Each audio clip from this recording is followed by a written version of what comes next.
Hi there, I am Tanya Windiger and I myself have complex post-traumatic stress disorder, and I'm sure you too got lots and lots of advice from your family, friends, and some of that advice actually really hurts and leaves you feeling misunderstood, so it's the wrong kind of advice you want. And I want to talk a little bit about that today, and I want to give you two kind of pointers, because while, especially when you're going through the real rough times and all this trauma is on replay and there's just nothing you can do, it just keeps going and going, and people may say to you, just leave the past behind, there's nothing you can do, live in the here and now.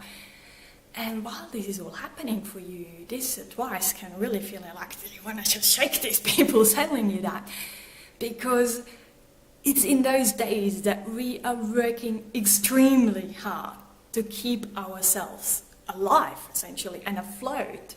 We're working so hard to kind of constantly refocus and, center ourselves and ground ourselves again, to remind, and it's like, where am I right now? And reminding ourselves of that, and reminding ourselves that we are safe in this moment.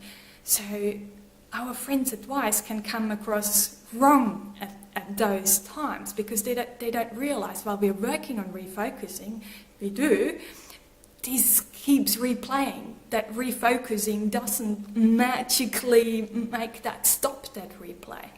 It is years and years and years of hard work it took me to kind of stop it mostly. I still have my off days and I have some memories coming up again, but mostly I can say I am okay now.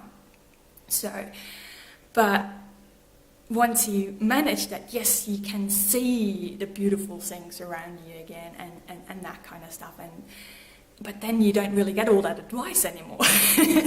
So my second thing I want you to think about is that people always want to be helpful. Everyone, this is our nature, we want to help other people. So if we see people struggling, we want to give them advice, we want to take away their struggles, we want to give some advice, something. And often it might be the wrong advice. And I was just thinking myself, if I see someone who is blind, or someone in a wheelchair, or someone with ADHD or dyslexia, I still, in my heart, I still want to help them with their struggles. And I might give advice, but really it might come across wrong.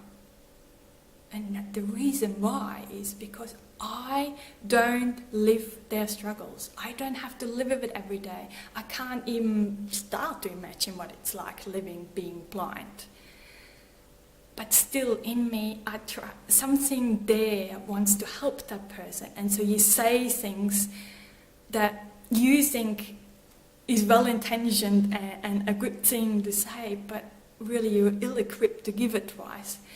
So once I started to actually see that for myself, that I might do the very same thing that I find really irritating when other people do to me, giving advice that's really not helpful.